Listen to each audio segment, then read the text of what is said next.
Meus irmãos, graça e paz, amém? Convido os irmãos, por favor, para abrirem as suas Bíblias no primeiro livro de Samuel. 1 Samuel, capítulo de número 12. 1 Samuel, capítulo 12.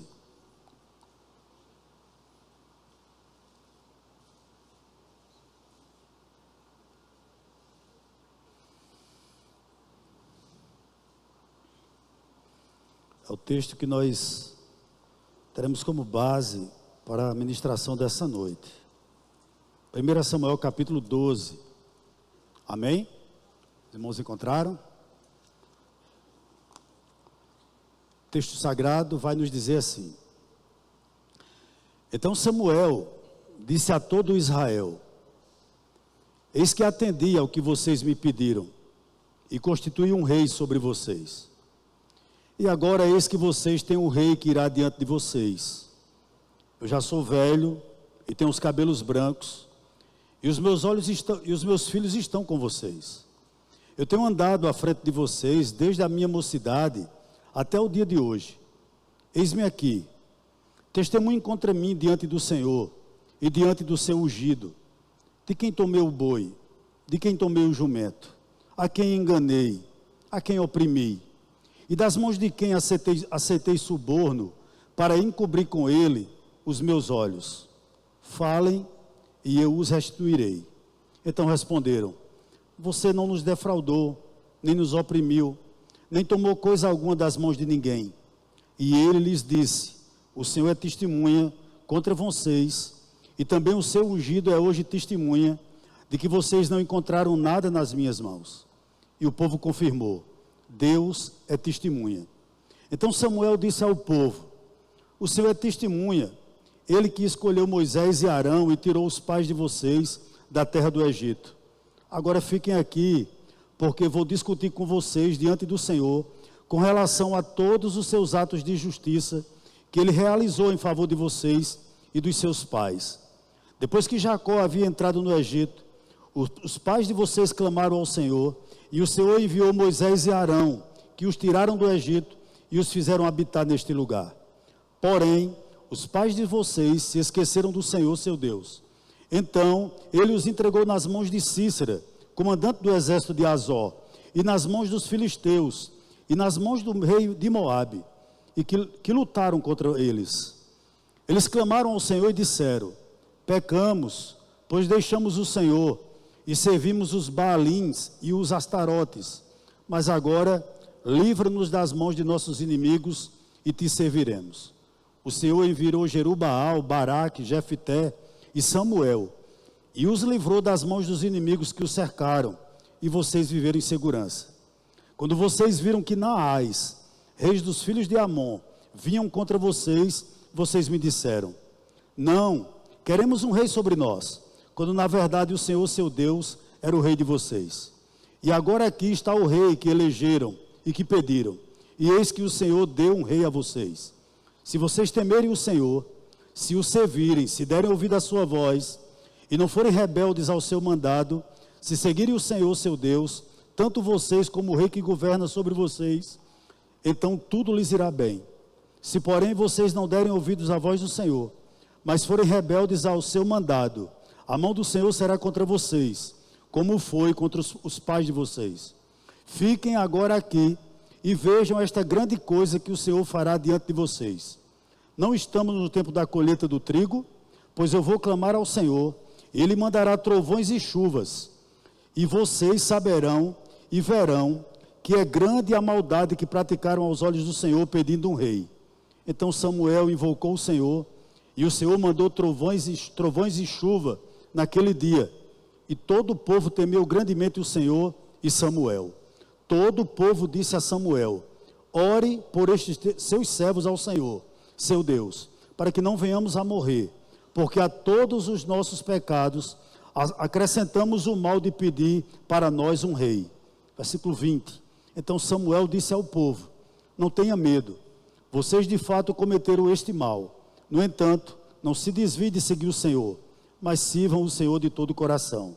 Não se desviem, pois vocês estariam seguindo coisas vãs, que nada aproveita e que não os podem livrar, porque são vaidade. Pois o Senhor, por causa do seu grande nome, não abandonará o seu povo, porque o Senhor decidiu fazer de vocês o seu povo. Quanto a mim, longe de mim que eu peque contra o Senhor, deixando de orar por vocês. Pelo contrário, eu lhes ensinarei o caminho bom e direito. Tão somente temam o Senhor e sirvam a Ele fielmente de todo o coração. Vejam que coisas grandiosas Ele fez por vocês. Se, porém, continuarem a fazer o mal, perecerão tanto vocês como o seu rei. Eu gostaria que você atentasse para o verso 23. Vamos reler todos juntos? Quanto a mim, longe de mim que eu peque contra o Senhor, deixando de orar por vocês. Pelo contrário, eu lhes ensinarei o caminho bom e direito. Meus irmãos, que nessa noite Deus possa falar ao nosso coração. Interessante, a gente começa muitas vezes a vida cristã e aos poucos, irmãos, a gente vai deixando disciplinas que são vitais para nós no esquecimento. A gente começa muitas vezes a vida cristã bem, orando, lendo palavra, tendo sede de sermões, mas infelizmente acontece com algumas pessoas que no transcorrer da sua vida cristã esquecem essas disciplinas. O que me chama a atenção aqui nesse texto é o seguinte: Samuel, ele está chegando ao final, assim, do ministério dele de estar à frente de Israel. O povo pede um rei, né? E Samuel unge o rei Saul, e Deus concede que Saul vá governar aquele povo. Então Samuel não é mais o direcionador daquele povo. Ele está entregando, ele está abrindo mão do seu cargo. Detalhe, ele está com 89 anos. Essa passagem aqui, Samuel tem quase 90 anos de idade. Mas antes de nós adentrarmos no texto, eu gostaria de falar em primeiro lugar sobre intercessor. O que é o intercessor?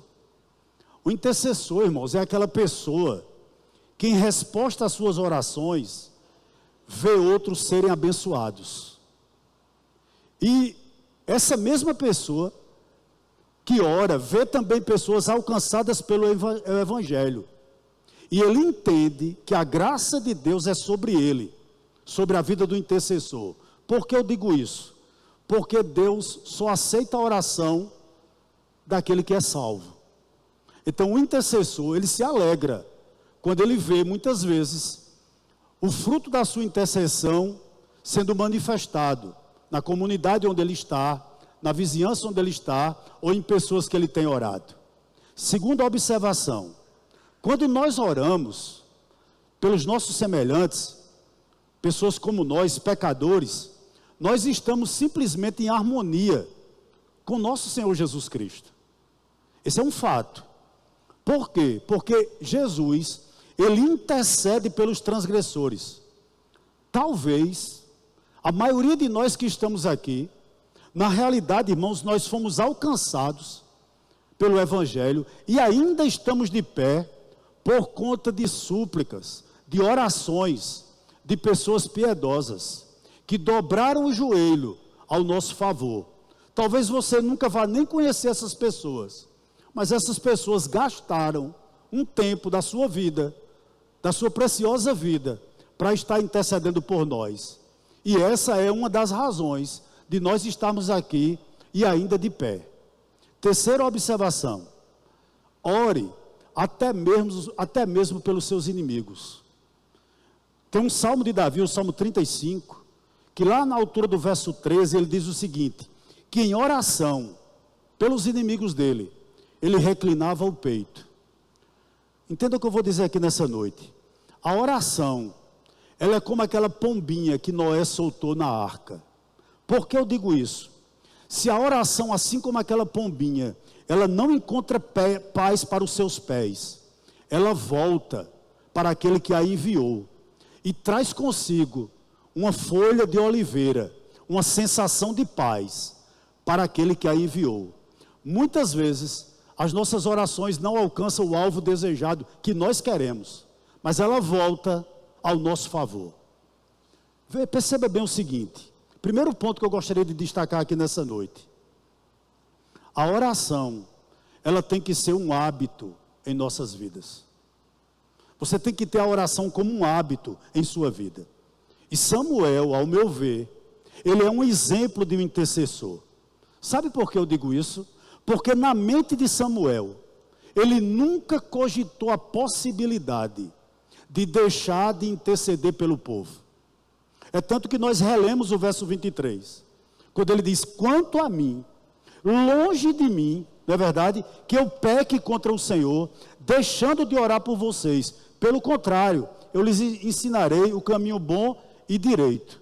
Samuel ficou espantado, ele ficou horrorizado do fato do povo ter pensado que em algum momento da vida dele, mesmo com 89 anos, ele iria deixar de orar por aquele povo. E ele declara: longe de mim, ou seja, isso nunca passou na minha mente, de deixar de orar por vocês. Por quê? Porque para um intercessor como era Samuel, deixar de orar pelo povo era pecado. É isso que ele está dizendo aqui. E mais, esse hábito de orar estava enraizado na vida de Samuel. Era como se fizesse parte da natureza dele. E só para refrescar sua mente, se você tiver o cuidado de ler a biografia de Samuel, você vai descobrir o porquê disso. Primeiro, ele nasceu fruto de uma oração. O nascimento de Samuel foi um milagre. A mãe dele chamava-se Ana e era estéril, e ela era uma mulher, irmãos, abatida, principalmente de espírito. E ela orou por Samuel, e Samuel nasceu porque a sua mãe orou por ele. Segundo ponto, o próprio nome, ele foi nomeado, Ana não escolheu o nome dele, ele foi nomeado como se fosse por Deus, em oração, visto que o nome dele significa: do Senhor o pedi. Até o nome Samuel já trouxe, baseado em oração, 1 Samuel 1:20. Terceiro ponto, ele foi criado até ser desmamado, por uma mulher de oração, por sua mãe Ana. E após ser desmamado, ele passou toda a sua vida, viveu todos os seus dias restantes em uma casa de oração. Veja como a vida de Samuel foi, na realidade, regada por oração. Em 1 Samuel capítulo 3, verso 9, não precisa abrir, quando Deus vai de encontro a Samuel, por algumas vezes, e no verso 9 ele diz o seguinte: um menino ainda, diz o seguinte: Senhor, fala, Senhor, porque o teu servo ouve. Perceba bem, um menino fazer uma declaração dessa: fala, Senhor, porque teu servo ouve. 1 Samuel 3:9.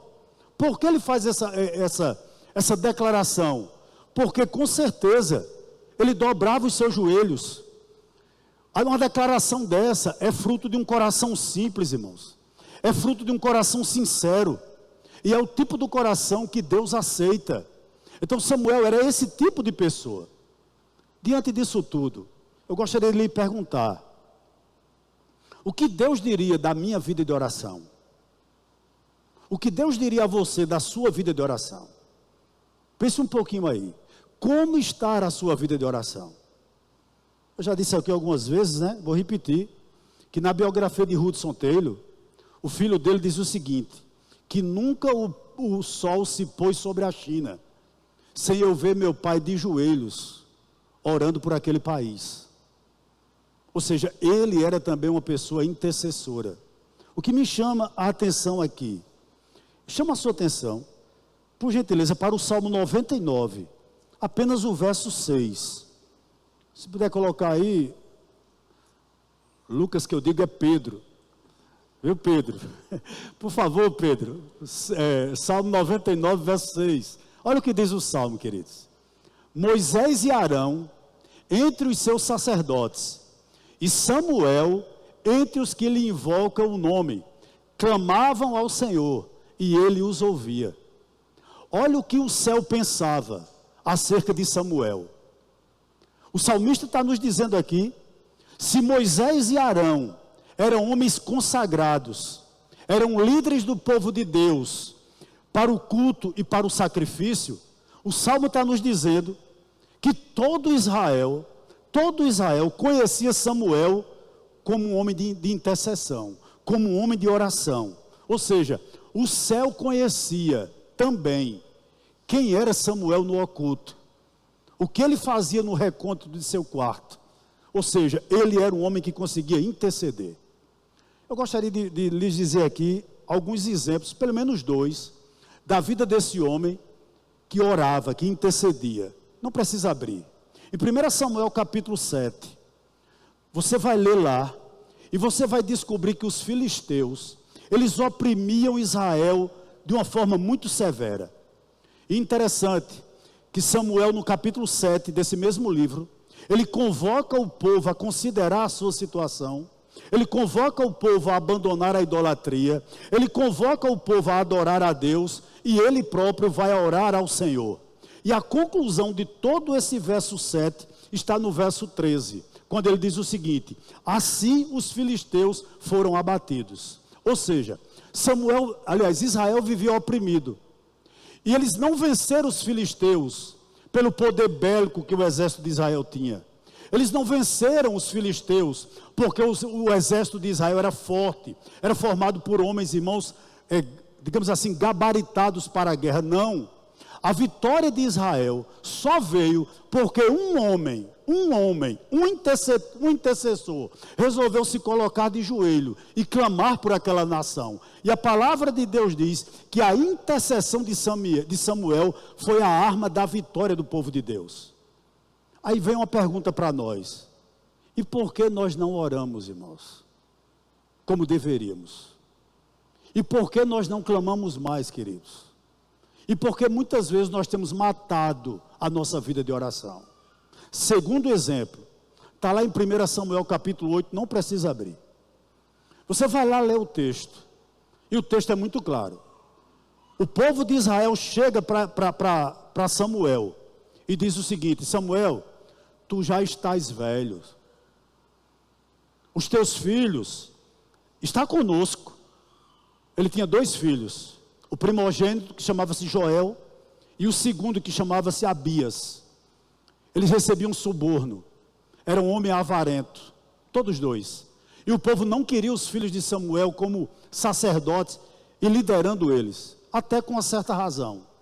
Mas eles chegam para Samuel e dizem o seguinte: Samuel, você já está velho e nós não te queremos mais. Você, Samuel, não serve mais.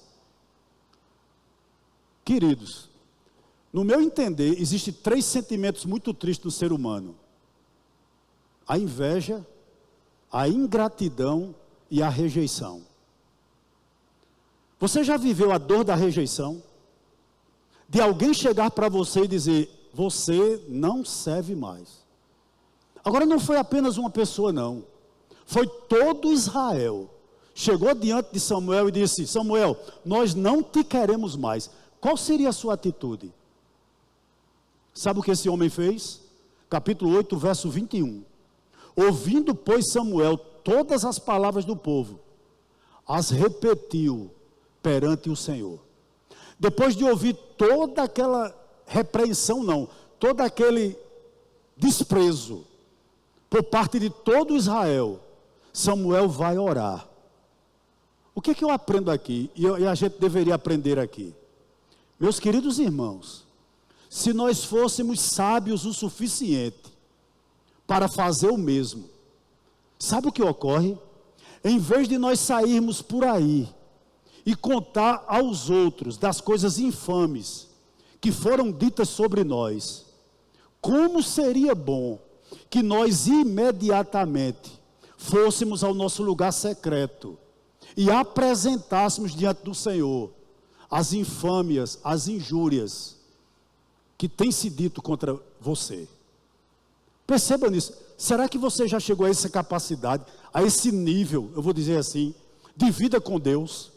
De alguém falar mal de você, de alguém levantar calúnias infames contra você, e você simplesmente não contar nada a ninguém, mas ir para o seu quarto e diante do Senhor, apresentá-las diante do Senhor?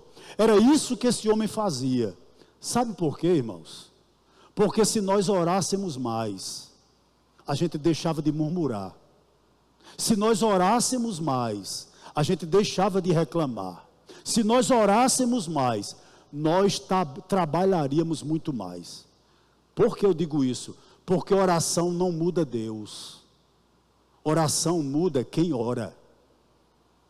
Oração muda aquela pessoa que ora. Orar nos quebranta. Orar nos traz mais perto do nosso mestre. Nos faz mais parecido com ele. Essa é uma grande realidade. E Samuel diz, diante de tudo isso, Deus me livre de deixar de orar por vocês. Pois para ele seria um grande pecado aos olhos do Altíssimo. Perceba uma coisa. Sabe quando Samuel deixou de orar? Quando ele morreu. Ele só deixou de interceder quando ele deixou de ter fôlego de vida. Veja que coisa interessante. Mas perceba bem o seguinte, segundo ponto. Oração requer perseverança. Como tudo na vida. Como tudo na vida. Você veja bem aqui. Eu acho que perseverança é a marca de um salvo. E é verdade. O escritor aos Hebreus diz isso. Samuel, no capítulo 12, ele chama todo Israel e diz o seguinte: olha, eu vivi com vocês a vida toda. Vocês me conhecem há 89 anos. Agora me diga uma coisa, a quem eu oprimi? De quem eu roubei o boi? De quem eu roubei o jumento? Levante-se aí qualquer pessoa e diga: eu recebi suborno de alguém? Eu fui desonesto em algum momento com vocês? Samuel faz isso no capítulo que nós acabamos de ler. E todo o povo diz não, absolutamente não. O que é que você entende?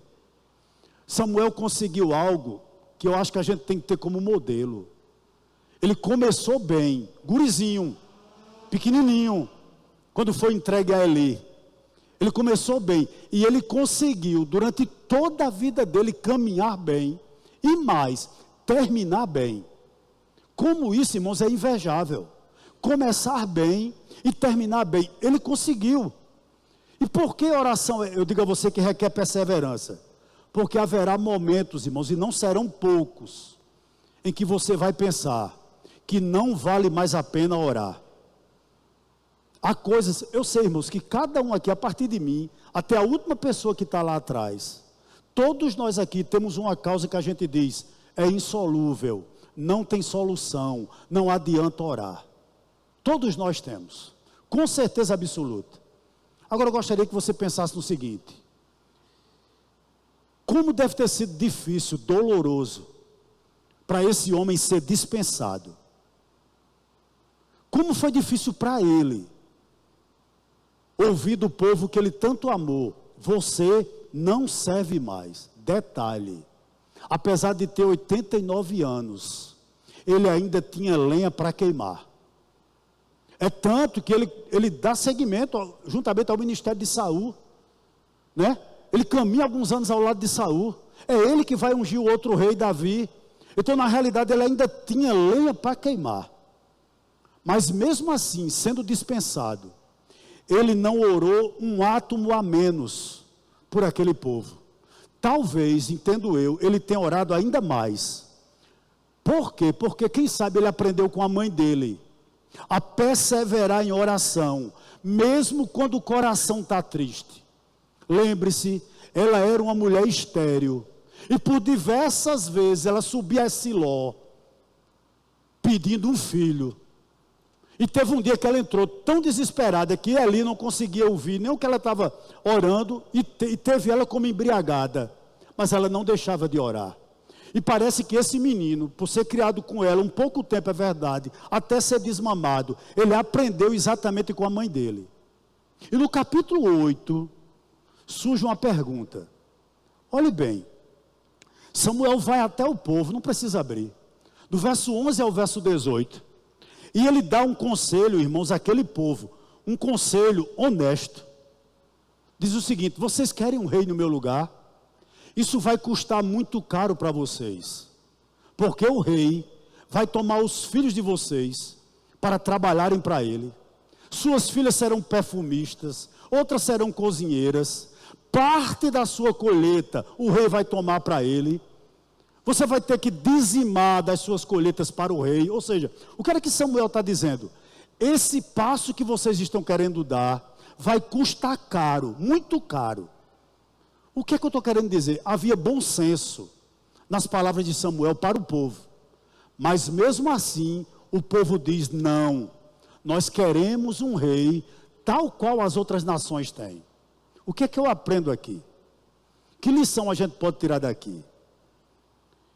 Muitas vezes, irmãos, a gente é tentado a deixar de orar por pessoas teimosas. Está aqui um povo teimoso. Um povo que ridicularizava a oração de Samuel. Sabe? Eles não estavam nem aí mais para eles, embora acreditassem nele. Um povo, queridos, que na realidade não sabia o que queria mais. Isso aqui é um fato muito claro. E muitas vezes nós somos tomados por essas mesmas situações. A gente aconselha, talvez você aconselhe um filho, talvez você aconselhe um cônjuge, talvez você aconselhe um vizinho, quem sabe um parente, um irmão, uma irmã, um irmão da igreja, não sei. Você mostra por A mais B, mas essa pessoa é tão teimosa que ela não consegue ver e começa a zombar de você. E muitas vezes seus conselhos são justos, são conselhos honestos. Quem sabe você já muitas vezes, irmãos, aconselhou a pessoa visando o bem dela, mas ela não quer ouvir. Era o que estava acontecendo aqui. Uma pergunta que eu quero lhe fazer nessa noite: o que seria dessas pessoas se você deixasse de orar por elas? O que seria desse povo se Samuel tivesse deixado de orar por ele? Perceba bem uma coisa aqui. Eu não sei qual é a sua realidade no lar, não sei a realidade da maioria das pessoas que aqui estão, mas talvez quanto mais você ore pelo seu casamento, mais conturbado ele fica. Quanto mais você ora pelo seu cônjuge, parece que a situação pior fica, e você é tentado a pensar: vou deixar de orar. Quem sabe a sua situação é um filho que cada dia se torna mais rebelde, e você ora ao Senhor, você o apresenta ao Senhor, mas parece que não acontece absolutamente nada. E a sua tendência é parar de orar, é deixar de orar. Não é verdade? Olha como é tentador, irmãos, o fato de muitas vezes a gente pensar em deixar de orar. Olha como Samuel levava a intercessão a sério, a ponto, dele ter ungido Saul. Interessante, Saul começou muito bem, mas com um certo tempo, Saul se desviou. E a palavra de Deus diz lá em 1 Samuel 15:11, palavras de Deus: lamento de haver constituído Saul rei, porquanto deixou de me seguir e não executou minhas palavras. Então Samuel se contristou e toda a noite clamou ao Senhor. Ele orava por um povo, irmãos, teimoso.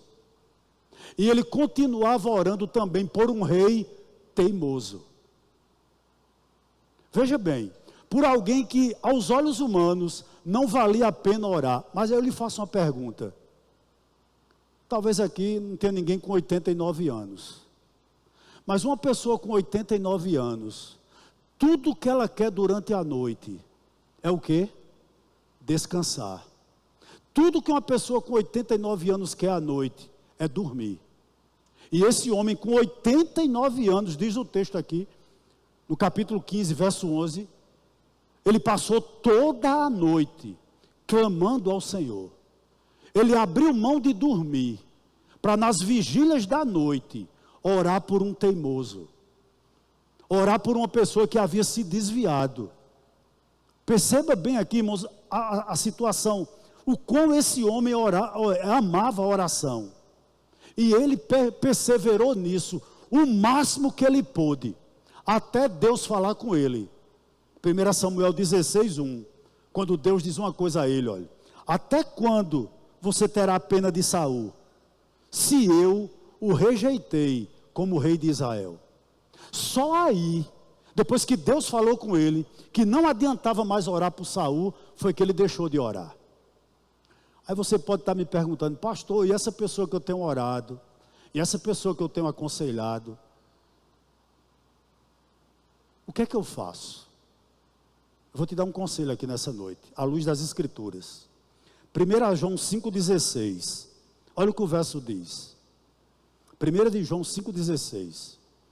Se alguém vir a seu irmão cometer pecado não para a morte, pedirá, e Deus lhe dará a vida aos que não pecam para a morte.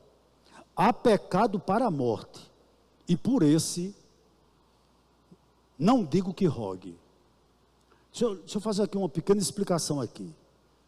Que pecado é esse cometido para a morte? Em primeiro lugar, ele jamais é cometido por um crente. Jamais. Sabe por quê? Uma vez que esse pecado é um abandono deliberado e consciente da verdade. É aquela pessoa que olha para a cruz de Cristo e diz o seguinte: eu não acredito mais em absolutamente nada disso. Eu não acredito mais. Perdeu o valor total para mim. Eu não creio na obra redentora do Espírito Santo. Aliás, de Cristo. Se alguém faz isso de uma forma deliberada e conscientemente, esse é o pecado para a morte. É a blasfêmia contra o Espírito Santo. Interessante aqui. Esse pecado, para a morte, leva quem o comete a um estado inflexível, incorrigível, tanto de decadência moral quanto espiritual. Foi o caso de Saul. Saul tornou-se alguém incorrigível, inflexível. Aí eu faço uma pergunta a você aqui nessa noite. Você sabe se a pessoa pelo qual você está orando já ultrapassou esse limite da misericórdia? Eu acredito que não. Vou lhe fazer outra pergunta aqui. Deus mandou você não orar mais por ela? Eu acredito que não. A que conclusão eu chego? Se nós não formos ordenados a orar, certamente nós não fomos proibidos. Portanto, continue orando. Sabe por quê? É sempre melhor errar pelo lado seguro, se é que nós erramos. Se é que nós erramos. Nós não temos a mínima condição, irmãos, de dizer quem é eleito e quem não é. Eu não tenho essa condição, você também não. Portanto, continue intercedendo, continue orando, porque eu tenho certeza absoluta que essa pessoa que você tem orado, creio eu, não chegou a essa decadência, não chegou a esse nível de decadência espiritual. Então continue orando. Louvado seja o nome do Senhor por isso. Olha, a atitude do crente em relação àqueles que caem não é de atirar pedras, nem de condenar, mas de orar por eles. Eu gostaria de lembrar uma coisa aqui à nossa igreja. A igreja, ela precisa ser lugar de cura. A igreja precisa ser lugar de cura e não de adoecimento. A igreja precisa ser lugar de restauração e não de condenação. A igreja precisa ser lugar de intercessão e não de juízo àqueles que tropeçam. Ou seja, a igreja precisa ser um lugar de reconciliação e não de abandono dos feridos. Eu não sei quantos dos irmãos estiveram aqui ontem, no velório do nosso querido pastor Reno. Irmãos, diante de toda a comoção que estava havendo aqui, diante de tanta tristeza que houve aqui, e é natural, eu fiquei aqui no final e Deus me mostrou uma coisa, assim que eu digo, meu Deus, que coisa maravilhosa. Você pode estar dizendo, pastor, uma coisa maravilhosa no velório, sim. Porque Deus me mostrou uma coisa, falou ao meu coração o seguinte: como é bom ter igreja. Sabe? A quantidade de pessoas que estavam aqui, irmãos, se solidarizando com a família, cantando, orando, sabe? Dando as mãos. Muitos irmãos aqui da nossa igreja, os que puderam vir, eu entendo que muitos não vieram porque não puderam, por questão de compromisso, por distância, outras coisas mais. Mas os que nos representaram, estando aqui, estando aqui, meus irmãos, que coisa maravilhosa. Deram as mãos, sabe? Se solidarizaram, sabe? Foi ombro amigo para chorar. trabalharam. Teve pessoas aqui da nossa igreja que ficou de 5 horas da manhã até 5 horas da tarde aqui, irmãos, quase 12 horas ininterruptas, sabe, servindo ao Senhor. E quando eu via, meu, todo aquilo que estava acontecendo aqui, eu digo: Senhor, obrigado por sermos igreja, obrigado por termos igreja, pessoas de outras denominações, amigos queridos de outras denominações, pastores queridos de outras denominações, aqui, se solidarizando com a família. Isso é igreja, isso é corpo, isso é comunhão, sabe? Isso é importante demais. E Deus me fazia ver isso. Como é bom ser igreja. Entenda uma coisa aqui. Jesus, ele orou por Pedro, quando Pedro estava para ser peneirado por Satanás. Moisés orou por Miriam, quando ela cometeu pecado contra o Senhor. Nós, pastores, somos convocados por Deus para orar pelos doentes e pedir que eles confessem os seus pecados para que eles sejam curados. Um grande mal, irmãos, de algumas pessoas é não confessarem os pecados. Fica embutido, sabe? Fica embutido. Não confessa para ninguém. É difícil uma pessoa dessa ser restaurada. É difícil uma pessoa dessa caminhar de novo. É muito difícil. Por quê? Porque não, eu já disse aqui reiteradas vezes, não existe perdão para pecado, irmãos, não confessados e abandonados. É o grande problema de algumas pessoas que estão doentes e não conseguem caminhar. Esse é o grande problema. Mas a igreja é e sempre será um lugar de restauração. E vamos finalizar. Terceiro e último ponto. E eu chamo a sua atenção, por gentileza, para o verso 23, 24 e 25 do capítulo que nós lemos. Vamos a ele. Samuel disse o seguinte: quanto a mim, longe de mim que eu peque contra o Senhor, deixando de orar por vocês. Pelo contrário, eu lhes ensinarei o caminho bom e direito. Tão somente temam o Senhor e sirvam a Ele fielmente de todo o coração. Vejam que coisas grandiosas Ele fez por vocês. Se, porém, continuarem a fazer o mal, perecerão, tanto vocês como o seu rei. A sinceridade na oração nos leva a atitudes práticas. Samuel, ele não só era um intercessor, mas você percebe aqui nesses versos, que ele orou muito pelo povo. Eu já disse, era um hábito. Ele foi perseverante na oração, é verdade. Mas ele teve o cuidado de ensiná-los. Está aqui nos versos que nós acabamos de ler. Ele ensinou o povo o caminho.